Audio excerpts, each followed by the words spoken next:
So, what are you up to this weekend?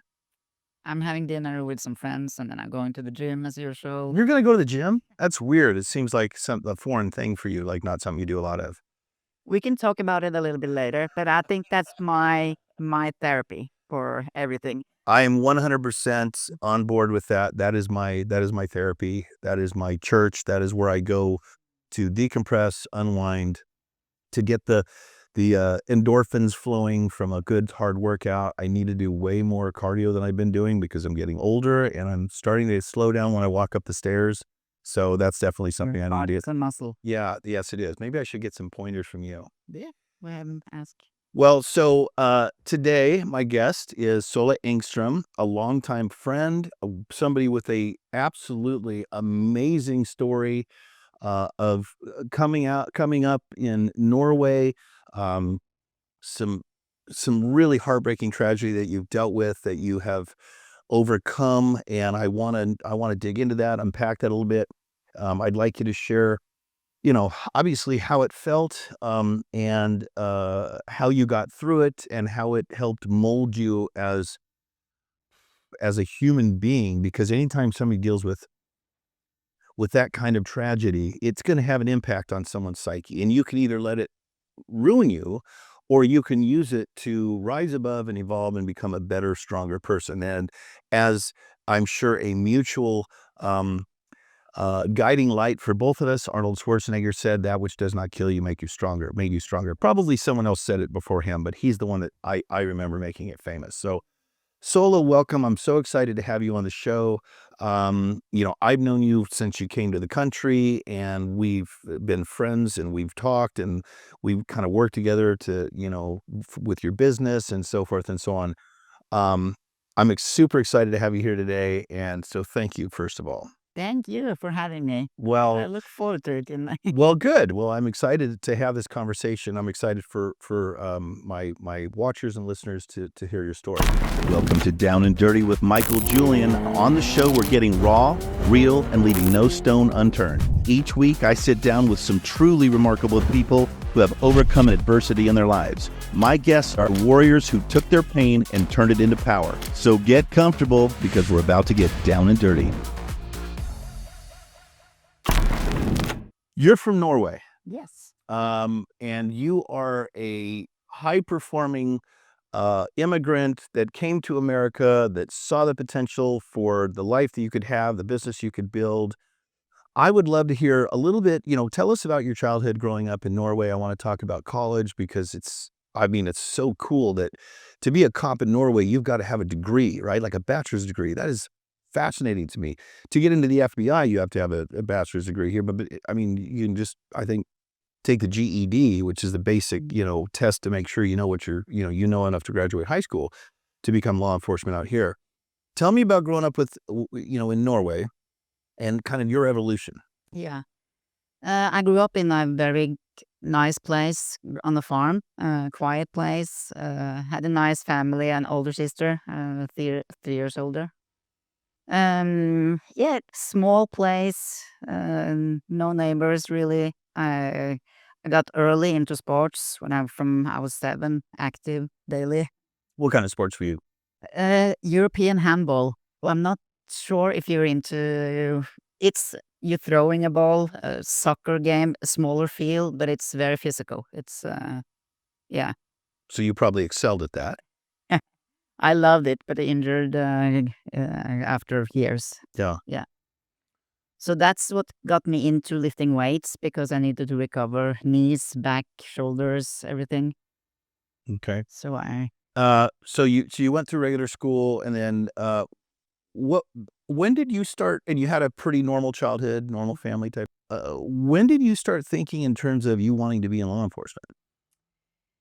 was like I said, I was into sport. I was into doing something that I could be outdoors or use your body, use your mind, not being in an office. I like helping people. I like working with people, and that's what kept me into it. I want to do something, do something different to change the society in a way, and try to, and that then I hit the wall.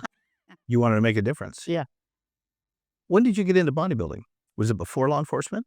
Yes. I started to lift weights when I was 17, 18, so 98. My first competition was in 2003, and then I started law enforcement 2003, so same year. Now, okay, so you graduated high school and then you started college? Yes. I worked at the gym for a couple of years between high school and college. So Now, you had to get your degree before you became a cop, correct? no, it's the same Oh, okay. academy. Oh, okay. Yeah. Okay. That's very cool. So you wanted to make a difference, essentially. Mm. Okay, very cool. What do you think what do you believe it was that prompted that or inspired you to want to make a difference? Good question. Like I said, I like the idea of helping people, and I knew things were going on around me that Needed to change? yeah, needed to change. But after a few years in the law enforcement, I just felt trapped and got so frustrated because I saw so many systems that didn't work, and everything became worse over the years. Yeah. When is your birthday? What month? February 18th. What is that? Aquarius. Aquarius. Okay. I don't know a whole lot about a whole lot of signs. Pisces, Aquarius. Pisces. Okay. Just curious about that. So you decided you wanted to make a difference. Very admirable. I love that. So you started the academy, you got your degree, and you became a law enforcement officer in Copenhagen, right? Or I mean, No, yeah. Oslo. Yeah. So what was that like? It was good. I'm the thing that I miss from law enforcement is the brotherhood. But Camaraderie. yeah, but again, that attracts in security and EP. Yes. So I think, like I said, very frustrating. You have the same crime all over the world, I would say, but because the country is so small, 5.5 million in the whole country. Yeah. So it's different. Now, our mutual friend Christian West is from Denmark, and I think he says the population is right around the same in Denmark. So Yeah. very small countries. Yeah, it is. That's interesting. You're of course fewer cops, so when something happens, you might be alone. And Yeah. yeah. Now, what is it like being a cop there? Now, guns are not a prolific thing there. Like, you don't have a lot of firearms, correct? Yeah, correct. I mean, firearms are everywhere, but the cops have it locked down in the cars, so you have to get a permission to unlock it and carry it. It's in the air now to change. So yeah, What are gun laws like in Norway? you have to have a permit, being a hunter or being You have to own a gun. You have to have a permit. yeah. Okay. Interesting. Do you have any good stories about your law enforcement career while you were there? Oh yes, I have. Maybe I shouldn't. Yeah, I was working. It was the emergency phone room, where they pick up their emergency phones. We were resting. We were having lunch. Like the dispatch room? Yes. Okay. During the night shift. So we were tired, and the guy who was working the night shift, he was tired. He had been in the law enforcement for years and years. So he was leaning back and doing like this for a while, and then the phone called. He fell asleep. The phone called, and he wakes up, but his arms was falling asleep too, so he couldn't move. So he was crying for help. Oh my God. Yeah, it's not as funny I mean, just seeing it when someone is Yeah. yeah. Okay. Do you have any interesting stories about any calls that you went on? Any like situations, dangerous situations, or anything interesting? I would say the things that I remember is the bad things, I would say. Yeah. The stories that hits you with children involved, Oh, with with someone got killed, stabbed, all the tragedies. Yeah. I would yeah. well, that's a bummer. Yeah, we don't want to talk about those. That. What single or what lesson would you take out of your time in law enforcement that helped you evolve as a person? being patient is a good thing. Your mouth is your best weapon. Yeah, well said. Use your partner in a good way to sense when it's your time to step in or step up. Yeah, and be service minded. I think that's something that might be missing. Being service minded. Yeah. That's great point. I would agree with that. I think that is something that is dealt with law enforcement in America as well. And of course, right now, it's actually getting better. I think there's been some good shifts in law enforcement because of some of the strife and some of the mistakes made by former law enforcement officers with the, excessive use of force and so forth. But, being a cop in America it was pretty thankless for a while. And I think it's finally starting to get better. But I think with some of the reform that's gone on with training to be more service-minded, is probably helping. I mean, I'm not a cop in America, so that's only my viewpoint from the outside in. I'd love to hear if I'm even close to that, if anybody has some comments on that. I'd like to think that things are getting better for law enforcement officers because, it was so thankless and these guys are there for a good reason and necessary, and they were just really getting pooped on pretty bad. So I'm hoping that changes here now. And I think also the things that are put on media is the extreme thing. Both I wish it was more good things put in media, but it's always the bad things. So Well, that is because of our lovely media wanting to sensationalize everything, and bad stuff gets more attention than the good stuff. So let's hope that changes. Okay, so you're a cop, you're a bodybuilder now. Tell me, because I know this true, which I think is so cool, and although one of the reasons that I loved, we became friends and we had this to talk about. You are a champion bodybuilder. So tell us about that, and then tell us what you're up to now. it's different divisions you can attend. I started out with the smallest group. Did a dancing show on the side.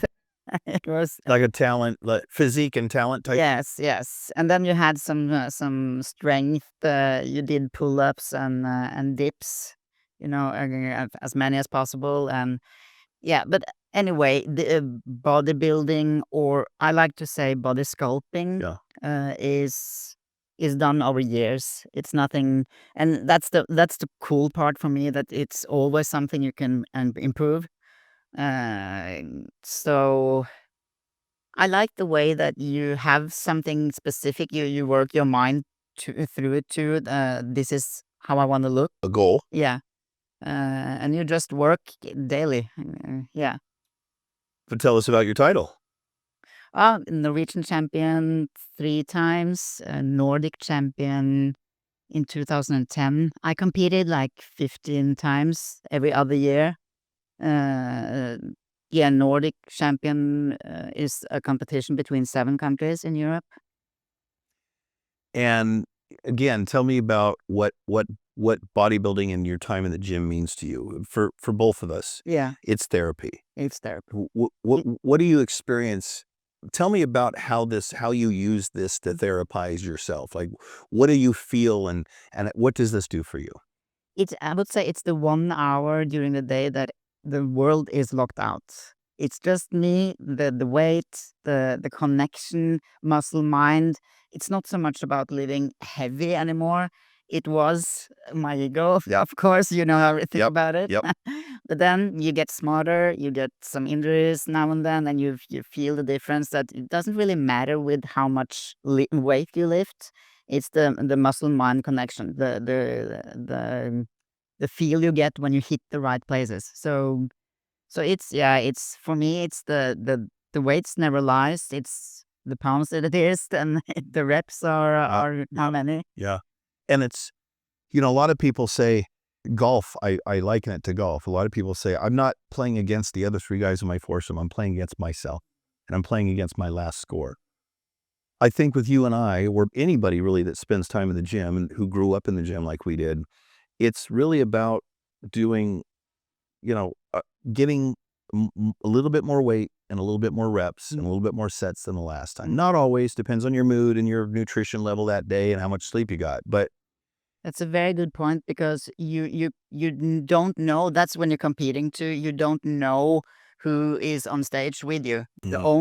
My only goal is to look better than I did last time. Yeah. Because all the judges' opinions, this is illusion. This is how you look on stage is illusion. Uh, yeah. So the only competitor you can really fight is Yourself. yourself. Yeah. And people like us who are very competitive, when we're competing with ourselves, we really go to town. Yeah, I never give up. No. Yeah. No, I love that. But don't you find that mindset, that mentality, that drive, that goal setting, and that competition with yourself, we learn that in the gym, but then don't we kind of apply it to the other aspects of our life, like professionally and relationships and anything we decide to do? I would say that has made me never give up with my goals, and it has helped me get through the things that I've been through. I'm not sure if I would been here if I hadn't had the mindset about not giving up or just Yeah. fight. Yeah. And in with this type of mindset and the goals and stuff with the gym, don't you find that it really gives us kind of a tenacity and a discipline that will help us deal with the situation that we live in? You know, and I liken it, and I probably harp on young people today too much, but this is my vehicle to do so because I think that, we're not pushing our young people enough like we used to. Um, I think that unfortunately, the school sports and extracurricular sports now in at least some areas in America are just not emphasized enough, and young people are not encouraged enough to get involved. But it's kind of like learning discipline. You have to get up or get out of the house at a certain time. You got to get to practice. You got to work you got to listen to a coach.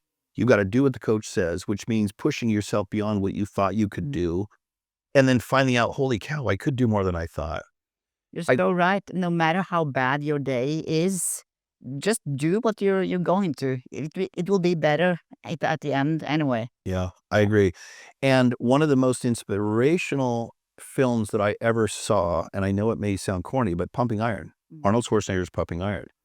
Uh, it was so to watch his transformation and where he came from and his determination to achieve his goals, I think is inspiring for any human being. But I mean, I remember the book and the movie when I was a kid, when I was in high school, when I started working out, that was so inspiring. And I would recommend that book, Pumping Iron, or the movie to anybody. Yes. It doesn't have to do with pumping iron or being in the gym and working out.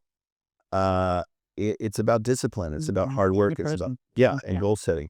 So what's going on in your life with your bodybuilding and you're not just a hobby, but it's not a career, but it's a way of life. It's my passion. Yeah. I like it. Call it that way. It's after I moved, some of the reasons when I moved was to go to Goldstream and Muscle Beach and see all the cool stuff from the old days. And you're living in LA now. Yes, Yeah. I live close to the gym, so Yeah. I went there and I go there, like we said, almost daily, and it's hard to not be motivated to get the little extra it takes to get on stage again. And I was curious how different I would look after I had a break in 10 years on the stage. Yeah.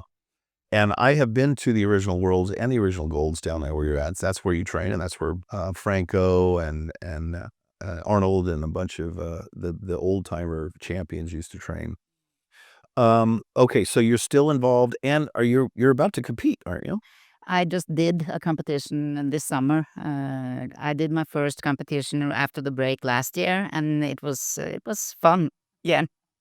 So I stepped on stage now in the North American in Pittsburgh at the end of August, and I won my pro card. Congratulations! That's a pretty big deal. So you're a professional bodybuilder. I'm a professional. That's pretty cool. Sounds cool, yeah. So I would say that my next goal is to compete in a pro competition. I have not set a date or I like being quiet about when I'm going to compete because the pressure is less. People don't ask. Yeah. Yeah. But it doesn't take much for you to get in show condition because you train, you live this lifestyle. We've worked out together. And, you know, I'm not a tiny guy, but when I'm doing biceps next to you, it makes me feel like I need to work harder. As you can see, Is that a good thing? as you can see with the vein popping through your white shirt on your bicep right now, you live this like you're 100%. You don't slough off and go drink a bunch of beers and eat a bunch of cheeseburgers. You may, It's the routine. It's so easy for me because I've done it for years and years, and I don't really. It's easier for me to just know eat what I have in the fridge because I know what I have, instead of looking at the big menu and trying to pick out something that yeah, it's just a routine. yeah, And I like being in shape. I like feeling healthy. I like feeling strong. And I know definitely the big difference it makes to to how I feel yes, when I eat bad. yeah, I eat bad now and then. sure, And the feeling you have after is not great. You don't want to work for 12 hours or go to the gym right after, or just want to yeah, go on the couch. yeah. Yeah. Speaking of that, let me ask you this. Now, you are in my world, the executive protection industry world, and I want to get into a little bit more about that. But as regarding your physique and your workouts and your discipline, you've had some high profile clients that you were with a lot. Are you able to meal prep and take your meals, or how does it? How can you keep such discipline with your diet and nutrition when you're working 12-hour shifts with some, celebrity and traveling with them and stuff? How do you make that work? You have to adjust and you have to. I know that it's a time for everything, and I can't have a competition in mind if I know that I'm going to travel with a client for weeks or whatever. Yeah, But you find ways. You have a protein bar in your pocket. You plan better. I know that if I eat salmon, a lot of salmon, I can hold the whole day sure, and go through the day without eating. sure. You have a protein shake or you have something nuts in your pocket. It's Yeah, easy to not be hungry. yeah, it- And just knowing that you can eat tomorrow. I don't have any problems with not eating for a day. yeah, As long as I have water, I'm fine. yeah. Obviously, it's hard to keep up that level of muscularity without protein, so you can't go without protein every day, but a day's not gonna kill you. I mean, in the wild, animals might eat 1 meal or 2 meals a week after they, on the Animal Planet or something, I watched this whole thing about a family of cheetahs, and they would literally they would get a kill, they would devour it, and then go days without eating. And if you try out some fasting, you'll be impressed what it does to to clear your mind. I've heard that. Yeah, and make you produce your growth hormone naturally. Yeah, yeah. I've heard that. I've never fasted on purpose, No. but so many people I've talked to that have done it say their mind is clear, they feel great, they have energy. The problem is I love food. I like good cigars, I like good wine. So it's hard to give any of those things up. For what? For a couple of days? But well, Not for 2 weeks. wine I'm and not talking about cigars I can do, but I love to eat. It's just one of my guilty pleasures. Now I for the most part eat pretty healthy.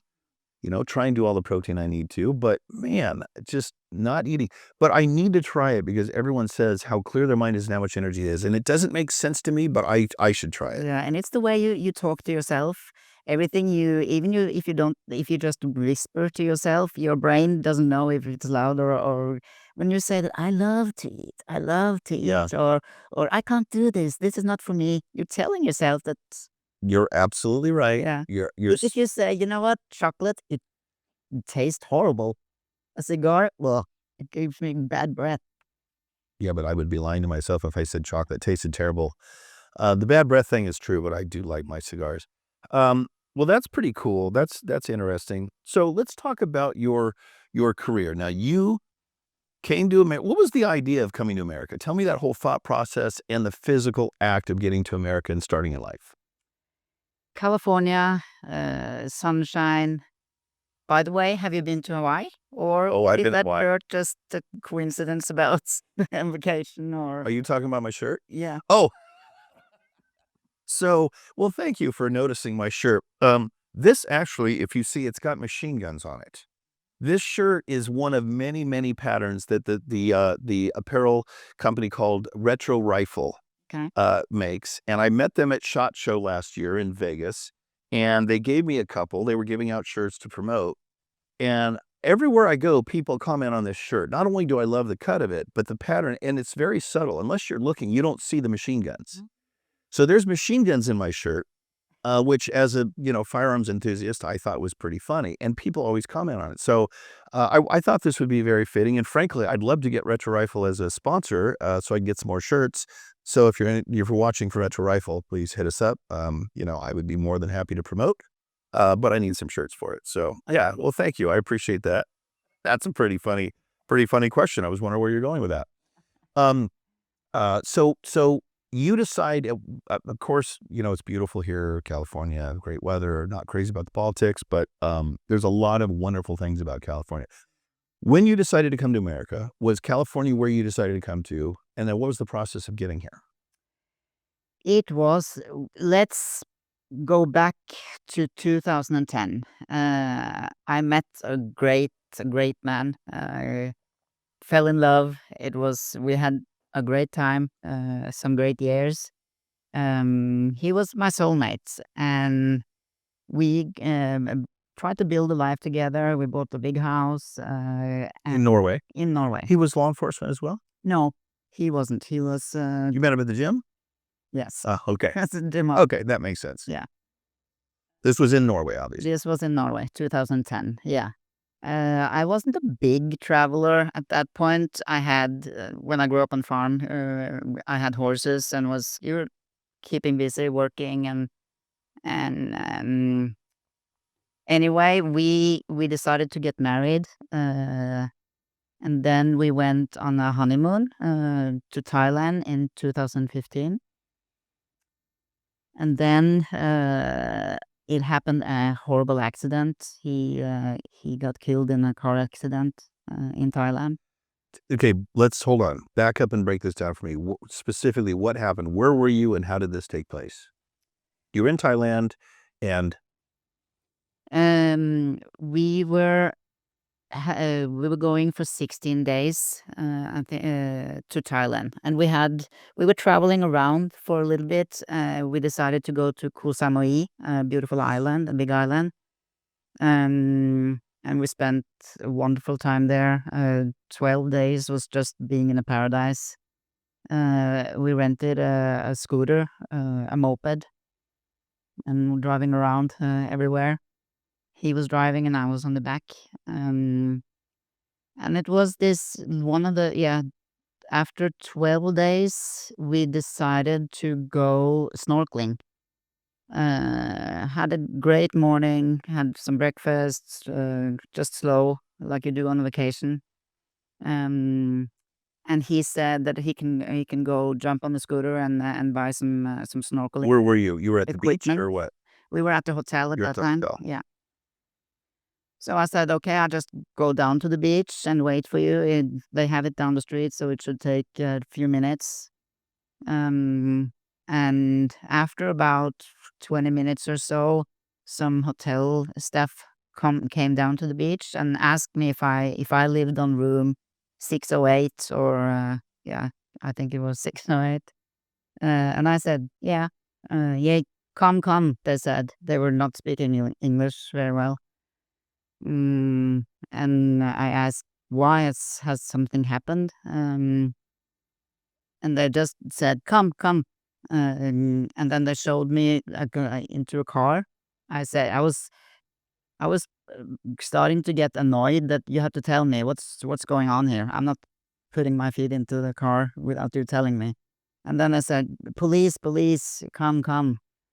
So I understood that something was wrong, of course. I got into the car and we were driving away just 500-600 meters from the hotel.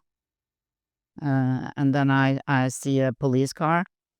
And I understand it had been an accident. I jumped out of the car that I was sitting in and run over with a tunnel sight, I would say, just focusing on the police car. I run over to the policeman behind the car and and asked, where is Martin? His name was Martin. What hospital is he in? And he looked at me and said, no hospital, he's there. And then I turned around 2 steps away. He was on the road, covered with blood and obviously dead. I remember it hit me as an axe, just really hard. I heard some photographers blitzing, and I was lying on the ground in front of him, and I was thinking that wake me up from this nightmare. It has to be a nightmare. This is not how things is going. And then I remember the hotel staff asked me to come back to the hotel. So I stepped on my stubborn legs and got back to the hotel. And in some way, my practical part started to think and think that okay, you have to call the insurance company. Thank God we had travel insurance. Never skip it. I called the Norwegian embassy, and then of course my parents, Martin's parents, and did all these practical things, trying to keep my mind busy with. But of course, after a phone call, you hang up and it hits you, and you just cry. You let it go. I packed everything down from the hotel room. And I was sitting in the hotel lobby for a little bit, and the hotel staff were just ignoring me, kind of. After a while, they said that, oh, you have to come to the police to tell, to hear what happened. They took me there, and I remember coming into the office. The police officer who was the first responder on the accident place, couldn't speak a word English, so he talked in his own language, and someone from the hotel was trying to translate. He just handed me a bloody watch and a wallet in my lap. Said, "This is yours." And then another man came into the office. He shook my hand and said he was sorry. And then I remember the police officer took a picture of he shaking my hand, and then he disappeared. After that, the hotel staff told me that it was the taxi driver who hit your husband. The guy that shook your hand? Yes. Maybe they just needed a picture of him shaking my hand. I don't know. And then I tried to ask what happened. Every time I asked, they said he lost control over the scooter. He lost control. Which it's hard for me to believe. He had a motorcycle license. He was a good driver. The traffic picture in Thailand is horrible. If you've been there, it's no rules or laws. It's just if you have a gap, you gas. So yeah. So I don't know what happened. I will never know. But when I was trying to dig into it, I just had to give up and tell myself, no matter what I find out, he will never come back. So it doesn't really help to dig down. The insurance company was helpful. They helped me to get back to Norway and helped me to figure out how to get my husband back to Norway. It was it's very interesting to me now. I was a part of my process has been to write. I like writing. So I wrote a small book about my story. And a couple of days ago, I took it up on my computer and read through it to prepare a little bit for this. And I think about it now. Going on a plane, you have a 12-hour flight. I was crying all the time, and not one person on the flight or airport or anything asked me if I was okay, if I needed anything, except from coffee, water. No one asked me. If I was a crazy person, I would do something really, really bad on the flight. Yeah. Yeah. I came to Norway, back to Norway. My family, thank God, met me at the airport. I was staying with my parents the next days, making sure that I got food and water. I was in shock, I would say. I seem, yeah, naturally. I was very, I wouldn't say obsessed, but that was my goal, how to get my husband, because it takes time with the abduction and everything, papers in Thailand. So it took about 2 weeks before he got back to the country. And then you have the planning of a funeral and stuff. And that's something you will never be prepared for doing at the age of 35. Who was thinking when we went to honeymoon that have that in mind? Yeah. And again, I believe that my mind, I have trained my mind a lot during the years with competing, being in law enforcement. Have loved reading mental training books. So I needed it. I used it. Yeah. It was a phone call a couple of weeks after the funeral.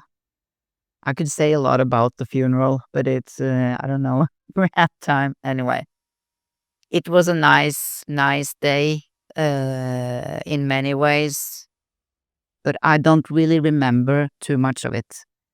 You were in shock. I was in shock. Yeah. Yeah. Friends called me, of course, often, but you get in that when you're so soaked into grieving and in shock, it's hard to even pick up a phone or to interact with anyone else but your closest family or so I remember someone said to me that what you have been through this far is horrible, but now you have to prepare for the next uh, months, years, however long time it will take, because now it's the hard time. Yeah. And it was. I got super depressed. I didn't have a purpose anymore, because you can think if you're losing your parent or a good friend or someone you grew up with, a part of your past is ripped away. But when you're losing your partner, a brick of your future Yeah. get ripped away. Yes. So I felt that I was back to being 15 and not knowing what I'm going to do with my life. I just getting out of bed every morning was hard. I would say it's three things that saved me, kind of. The nature, my sister, good family, and the gym. Early on, I decided that no matter how bad my day is going to be or feels like, I'm going to the gym every day. And I'm going to walk for 1 hour in the woods. We lived by the wood. Well, nature is such a healing, grounding, Yes. amazing I force. need it. Yeah. I need it. Yeah. Totally. And I decided I can do this. I told myself I can do this. I talked with my doctor and the healthcare system in Norway, which is yeah, Is it bad? Norway's socialist like Denmark, correct? yeah. And healthcare in socialist countries is typically horrendous, correct? It's yes. Yeah, that's what I thought. It's you have your own doctor, and she just told me you should have antidepressant medication and sleeping pills. So she prescribed, and I said no. You know what? Grief. Maybe antidepressant medication is something that helps you when you're depressed, but grief is something you need to work through. Yes. No matter how long time it will take, you need to work through it. If you start to take something that numbs you, you will just do Prolong it. longer time. Yeah, you'll prolong the healing process. Yes. So I just decided I'm going to walk 1 hour in the woods every day, and I'm going to the gym every day. Yeah. Going to the gym to just seeing people. I put music on my ears, and I didn't talk with people because talking was exhausting. Sure. As people ask me how I felt or how are you, and you just please don't. Sure. But I had a dog at the time. We were in the woods and we walked. So that must have been horrible. Thank you so much for sharing that.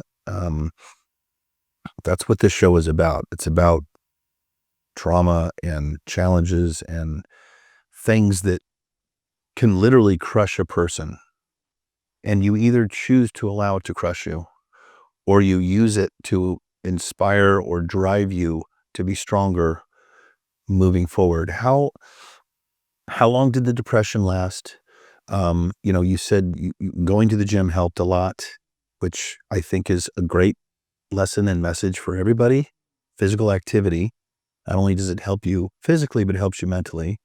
But how long did it take for you to be able to find the strength to start moving out of that so it didn't consume you? You had a good support group from your family. What was it like afterwards, and what was the trajectory of when you started to be able to kind of move on? It's a hard question to answer. I would say I was digging into mental training and to try to find books to read about how to heal from grief, but I didn't find something that hit me.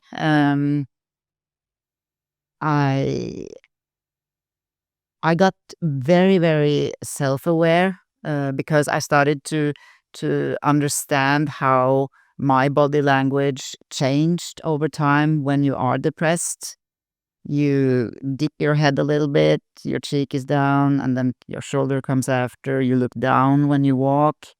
All these small kinds of things when you have your head down. The bloodstream to your brain is 40% lower scrolling on your phone or being depressed. Yeah. Really? So it's small things. And then I started to, okay, I'm going to change. I'm going to try to focus on walking around with my head up or with my cheek up.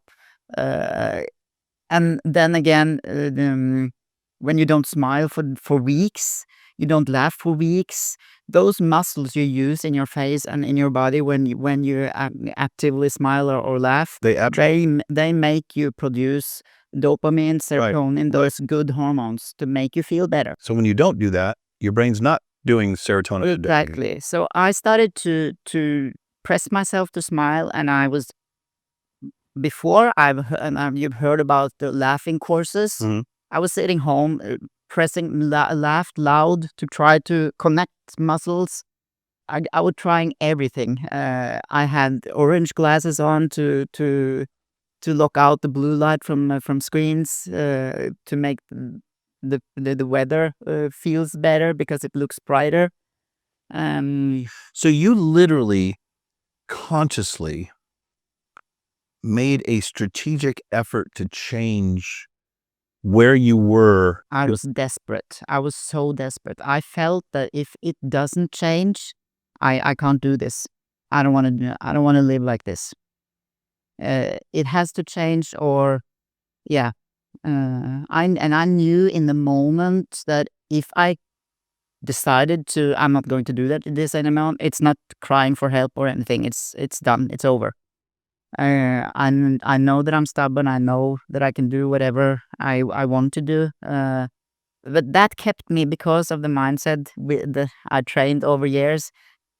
That kept me believing that over time it might be better. It might be, if I just kept on doing these small things. It didn't feel better after laughing. It didn't feel, you couldn't feel the change. Right. But if you do that every single day for weeks, it makes a little difference. Yeah, that's called That's called fake it till you make it. exactly, and that's a part of a reason why I have not told this story in public before. So it's hard for me. I'm not a public person, but I was thinking that it might help someone who is going through something similar, or grief, and you can say, I was thinking to myself, you cannot compare grief to another, or to your grief, or Yeah. to your story. Everyone has a story, and that's very interesting to me. When I first went to America, I met so many people with different stories. And I just asked questions, and they just told, nobody knew about me. And I can come back to that, because that was a part of my healing and a part of going here. Yeah, anyway. Well, I think that says a lot about you as a person, and let me relate to you with a story of my own, if I could, real briefly. Not long ago, less than a month ago, local friend of mine named Adam Bivet, was in Texas with his family to go to his daughter's college athletic event. On the sidewalk, a car loses control. He pushes his family out of the way. He's hit by a car and killed. Now, this person is known and loved by everyone in my community. He and his wife own a restaurant that everybody goes to. He was a realtor. Everybody loved this guy. And thank you. There's a lot of stuff going on Facebook about it. People are saying, I'm devastated, I'm crushed, I can't believe this, blah, blah, blah. Now, I don't deal with grief well at all. I'm learning, but I get really angry, which many men show depression with anger or sadness with anger. And I just remember, I on one of the posts, what everybody's commenting, I got angry, and I said, this doesn't make any sense. It's not right. This is not how the world should be. And it was clear that I was angry, and I was venting a little bit, which I hope that was not inappropriate on a post like that. But a lot of people said, yeah, I get that. But I just remember thinking, this can't be how the world can't, there's got to be something that we can take out of this to make it, to honor his death, to make it not so horrifying and so sad. And I just remember literally asking in my post, how can we, or what can we do to make his death not in vain? How can we somehow find something positive? And For so many years, I hated when everything happens for a reason.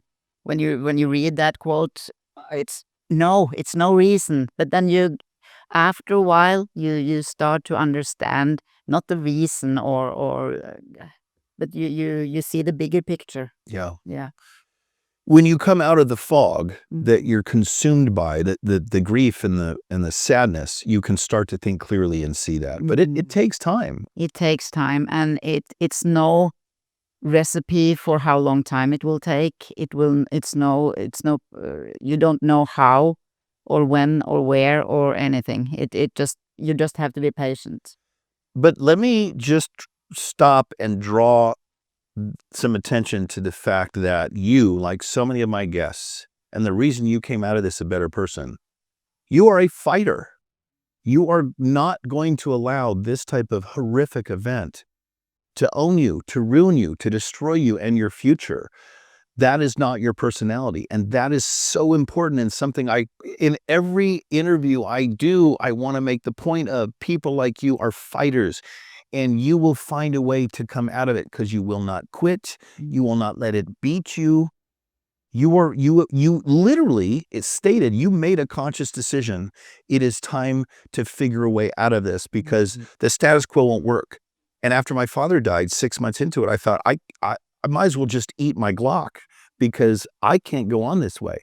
You made a conscious decision to figure out a way to make it through and to move on because the way it was working out wasn't going to work for you.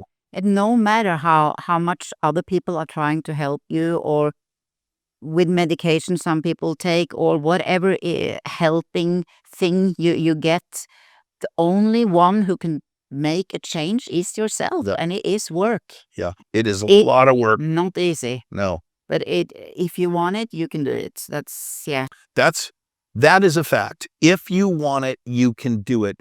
End of story. No deviating. Bottom line is this: if you decide, you will make it so, right? You have a difference in the mindset. I think I can do this, or I'm going to make this shit happen. There is a difference between those two statements, isn't there? I think I can, or it's gonna fucking happen, period. If it kills me, I will make it. I will make a difference. I will change this, right? Yes.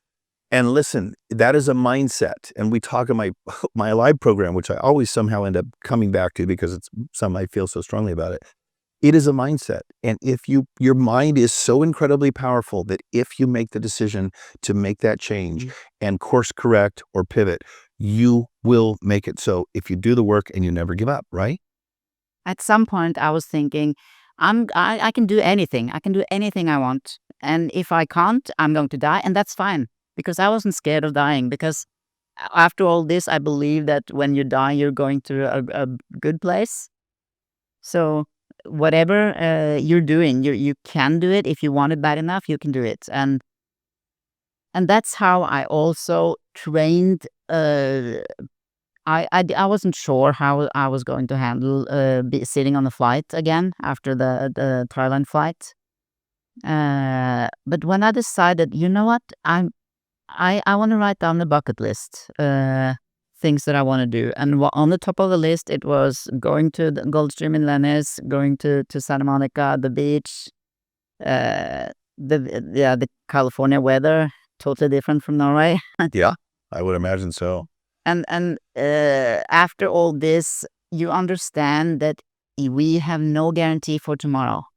No. If you want to do something, if you really want to do something, you got to do it today. Yep. Don't say, I can do it when I'm old. I'm going to do it when I'm retiring. And you know, back to my story about my friend Adam, the one thing that I took out of that, the one positive, which is a huge positive that reinforced what I already knew, if nothing else, the good thing that I hope people will take out of it is, look what happened to such a beautiful soul, and it happened like that, and he didn't expect that when he woke up. We've got to use that lesson to do the things we want to do in life, to love the people we love, to let them know we love them now, because tomorrow may not be there for you. Yeah. And that's also a part of my healing, is being grateful. On the dark days, I was writing down just small things that I was grateful for, because they still existed, even if I felt horrible or crap, or everyone has something to be grateful for. Yes. Count your blessings. It makes you feel so much better. Yeah. You really see that we have food, man. Yep. And I've said it many times on my show. When you're focused on gratitude, when you're living in gratitude, you cannot be gratitude and angry or resentful or jealous at the same time. Those two things cannot occupy the same space. Our brains don't work that way. If you are living in gratitude, you cannot be angry or sad or resentful or jealous or any of those negative emotions that can consume us and ruin us, the dark stuff that may loom over us. When you're in gratitude, there's no room for any of that other shit. It's a great way to make you feel better. It is. So when I then decided to go to California on a vacation, this was in 2016. I was still depressed, super depressed. But that was the first time that I realized and felt a difference. It was to get a vacation from my own brain, because I went to a place I'd never been before. No memories. I met people that I never met before. No memories from them, or a couple dinners with, everything that I was constantly in. You were able to escape that sullen sadness for a split second, and then you had hope because you knew it was possible. Yeah. And just working with the language thing, it kept my brain occupied with trying to figure out how to interact with people in English. It kept my brain busy with not going back to that bubble with being sad. And then I felt the same thing as the nature in Norway gave me, the beach and the ocean in California gave me. So Yeah. A lot of positive energy with that stuff. yes. Yeah. Well, I respect the hell out of you for going through that and coming out the other side stronger. And like Arnold says, that which does not kill you makes you stronger. You could survive just about anything at this point. When you go through something like that, it's about as bad as it gets. And you are so much stronger now that you're like Teflon or armored suited. Like everything's going to bounce off you. Nothing. It's pretty hard to imagine anything worse than that happening to you. So everything is going to be less severe and less damaging and less scary and less painful as what you've already been through and come out the other side. Would you say? I know that whatever will hit me during life, I will get out on the other side still, even how bad it feels like. I have done it before, and I can do it again if something happens. Yep. You've proven that to yourself. Yeah. Yeah. And I would say when I went on this vacation and had such a good time, I was thinking, I was sitting at the beach and I can stay here. I mean, this can be my place if I find a way to be able to work here.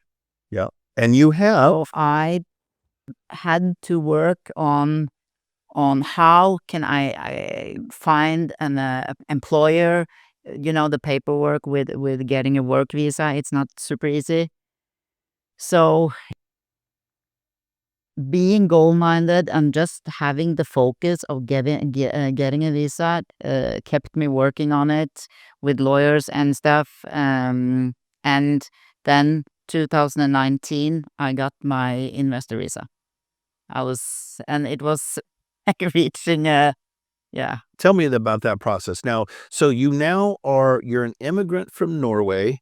You are an executive protection agent and start your own business. Tell us about the business. Tell us about that. Not necessarily the immigrant and all the paperwork and stuff. We know that's hard when you do it legally. We know it's very difficult. Tell me about the process of starting your business. When I first was here and talked with some security companies when I was here on a vacation, I said to them, it must be a market because in Europe it's a little bit bigger than it was here with female EP agents. It was kind of a coincidence that I fell into the EP area. Being a law enforcement, I was asked to be security for a family who visited, and I loved the work. This is my thing. I can do this. So when I was here and talked with companies, they said, "Oh, we need females. We need good females. We do need that in our industry. We Yeah. need good female agents." Yes." And then they said, "But we can't hire you. We can't do the sponsorship thing because we don't have a full-time position that we can guarantee for years Right. because that's what they require." So I was thinking, okay, so if the need is so big and so it's there, obviously, why can't I just have my own company and offer females? Yes. And that was my plan, my business plan, to have a small niche with female agents that I could provide for clients or for companies. Yeah. And you've now created the entity. And what is the name of your business? Sola Protection. Sola Protection. Yeah. And it's Sola Engström, just because I don't think I mentioned your last name, but Engström, right? Yes. So now you've got your business up. It was a process. I know. We talked a lot, and I helped you a little bit out with the BSIS, getting you all squared away with that, which I was very happy to do and excited that I could do that for you. Good. And- Yeah, just when I met them, when I moved, COVID hit. So it was, I had time. I didn't even realize that getting the PPO was such a big thing. So when I moved and I understood that you actually need this license to even be here and work, Yeah. Yeah. I was thinking, and some people said you can use my license, my PPO license, but this and that we can figure it out. And every company owner that I spoke with said, "Oh, you got to take the PPO. That's so hard. That's language skills. It's going to be tough." And the more often you hear that, it doesn't make you like, "Oh, I can do this." No. Until we spoke, and then you looked at me and said, "So many other people have done it. Why can't you do it? Go and get your own PPO." Yeah. And I was, you know what? He's right. Why shouldn't I be able to do it? So thank you for supporting. Of It course. helped me. My pleasure. Well, like, I don't want to be the Debbie Downer that's telling people what they can't do. And I knew you could. I knew you're intelligent. You certainly have a physique and skill sets, hard skills and soft skills from, law enforcement. And I knew you, so I had no doubt about it. So, I mean, of course, I was going to encourage you. And I'm so glad that it worked out that way. Mhm. And now you have your company up. I know you've had, like I said, some A-list clients, celebrity clients, which, celebrities, they're a lot of work, but that it is what it is. I'm so grateful because it had taught me so much. Having so many different clients, I learned something every day. Yeah. And I think that's important in this business. It changed over time. It changed every day, but Yeah. you can always learn something. And with the title security professional, fitness professional, what makes you a professional? Yeah. I will never say that I'm a professional. I mean, Well, technically, you're a professional if you are earning money doing what you're providing. So you are a professional. You literally make a living by providing protective services to clients. So by definition, that makes you professional. Acting like a professional doesn't necessarily coincide, because I know a lot of professional agents that, well, not a lot, but there are professionals in every industry Yes. that maybe don't act like a professional or don't quite, live within those standards or above those standards that we like to have. Certainly that's not you. I think you're, because of your personality, you're very much about doing things the right way and doing them 100%. You're like me, you're 100% of nothing. If you're going to do something, you're going to do it all the way. So, and I always say that I will always do my best. I cannot guarantee anything, but I will always do my best. and you'll try as hard as you possibly can. Absolutely. Yeah. Yeah. Stay humble, learn on the way, but always do your best. Yeah. Now, for anybody that wants to hire you or work for you, how do they get a hold of you? They can go to my Instagram page, Sola Protection. They can SLLA or STOLA? SOLA Okay, Sola, like your first- underline protection. Sola_protection. Yes. Okay. What you have a website? www.solaprotection.com. Okay. Very appropriate. Okay. And email? Email is on the website. Okay. So they can go to the website and do a contact capture and get a hold of you. Yes. And LinkedIn, Facebook. LinkedIn is good. That's huge. I promote LinkedIn, promote people having a LinkedIn page, because that's our public facing resume. Yes. That's how you find out about us. So your business is doing well. That's very exciting. But you're always looking to build it, obviously. And I think you'll have a long, great career in protection. What do you want to do when you get older? Any idea? Become something big, like an airport? No.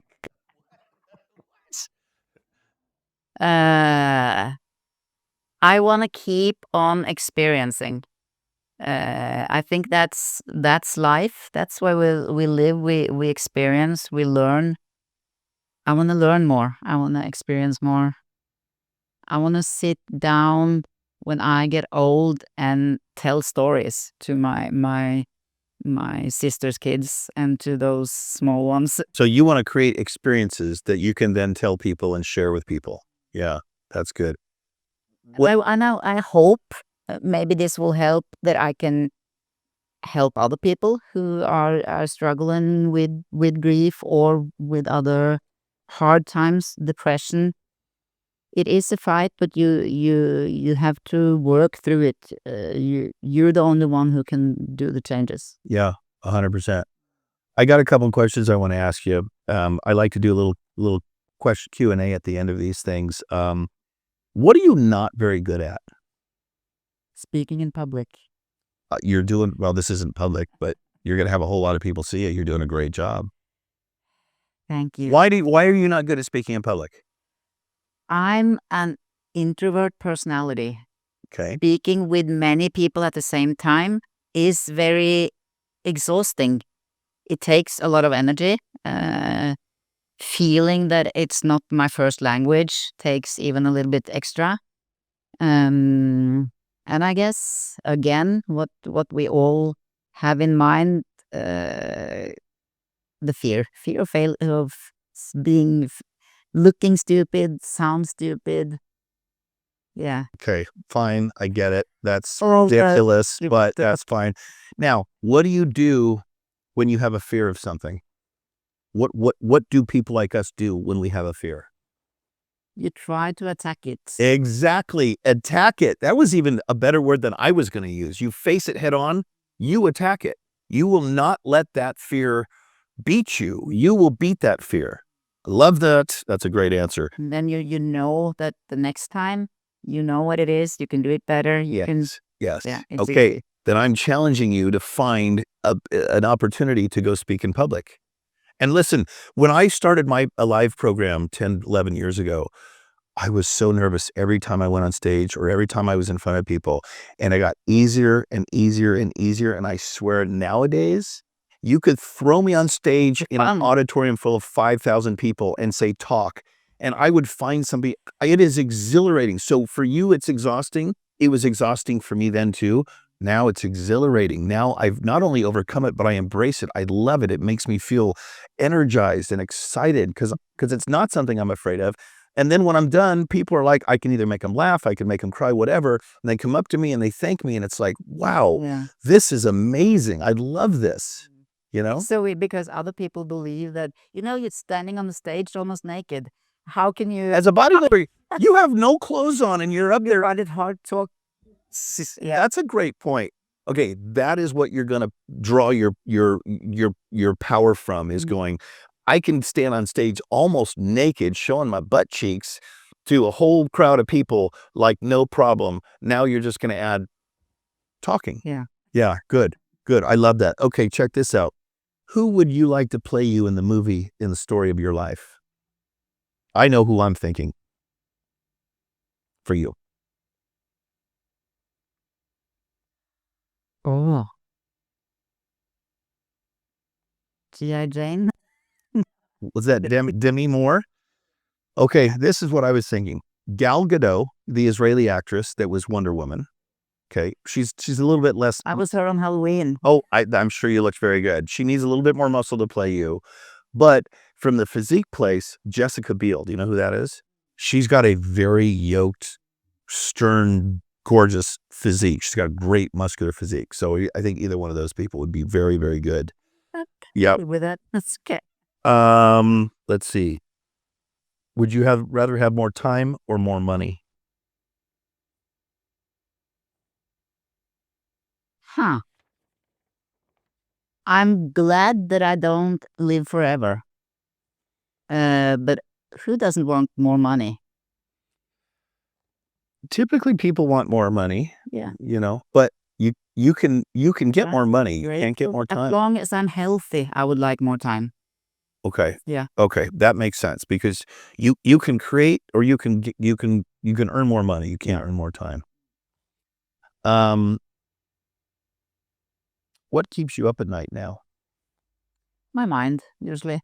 What is your mind thinking of when it does that? Whatever I'm going to do, I like planning. I plan a lot.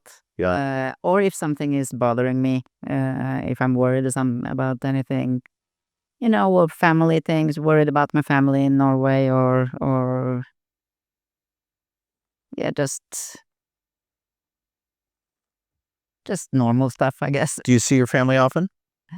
I haven't seen them. I didn't see them during COVID, of course, but now I just came back from 2 week vacation, so it's yeah. Nice, very good. And we talk on Messenger video calls, so I thank God for it. That's pretty nice, huh? Technology. What makes you feel inspired or motivated? Reaching the small goals that I have is motivation. I always have small goals on the way to the big one. When you reach the small one, it's a victory. I find inspiring. Everyone has, like I talked about, everyone has a story, and it's really inspiring to hear people with rough stories who have made it, moved on, made it through the hard times. Yes, successful people in many ways. I won't say that even you are rich and famous, you're not necessarily someone I want to be. Absolutely not. I agree with that. So other people who have created a life that you would look at and go, that's the kind of life I have, or that's how I want to create my life. So examples, other people creating examples is inspiring for you. Yes. Okay. Very good. Very good. What would you tell 18-year-old Sola today based on your experiences in life? Be grateful for what you have. Enjoy today. Work hard. Work hard. I knew that was going to come at some point. Never give up. Yeah. Yeah. Yeah. That's good. That's good. I love that. So right now your life is going to the gym, which is not work for you. It's therapy. It's fun. It's good. It's relaxing. Building your executive protection business, which is pretty exciting.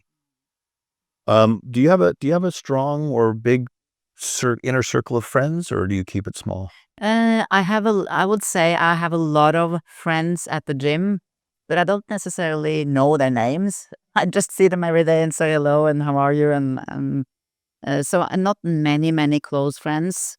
A few. We are a group of people. Yeah, a few good close friends. Yeah. Yeah. That's good. Well, if you have a few close friends, that's a good thing. That's your support group and so forth. What have I not asked you about yourself that the world would like to know about Sola Engström, or should know about you? That you should hire me, because I would love. That's great. I love that. Yeah, because I will always do my best, and I'm Well, honest. you've worked for me before. You've always done a great job. I you. offer every time we get male or female, I don't care. I mean, you can take care of business more than many males I know, so I'm not worried about that. But every opportunity I get to hire you, certainly we throw it your way. You're usually too damn busy for me, which kind of sucks, but that's okay. It's a good thing. You're out there traveling with your celebrity clients and so forth. That's great. So I just want to say I appreciate our friendship. You're somebody that I respect and admire tremendously as a professional and as a person because of what you went through. And I want to thank you for being, kind of an inspiration and an example to males, females, everybody, personally and professionally, because I mean, what's not to admire? You make your mind up. You decide to do something and you make it happen. You decided to overcome the incredibly devastating situation that you had in your life, losing your fiancé. And you literally made your mind up. Okay, I'm to the point where my grieving is so that it's time for me to start making a plan, which you say you like to plan, creating a course, and then following the steps to get to that destination, which is emerging from this sadness and grief, overcoming it, becoming a better person, and now being an example for other people who might now or someday go through that. to see what can come of it if you use that in the right way to enrich your life instead of bringing your life down. Mm. Thank you for having me, and thank you for the opportunity to maybe be someone who can help someone who's having a hard time, or yeah. Well, I think you'd be an inspiration to anybody, hard time or not, because you came from another country. You made a decision to come to America to build a life, and that's exactly what you're doing, and you're succeeding in that achievement. So congrats to you. And thank you so much for being on the show today. I appreciate you. Thank you. I appreciate you too. You bet. Until next time, please connect with me on your favorite social media platform where you can follow me on my personal journey.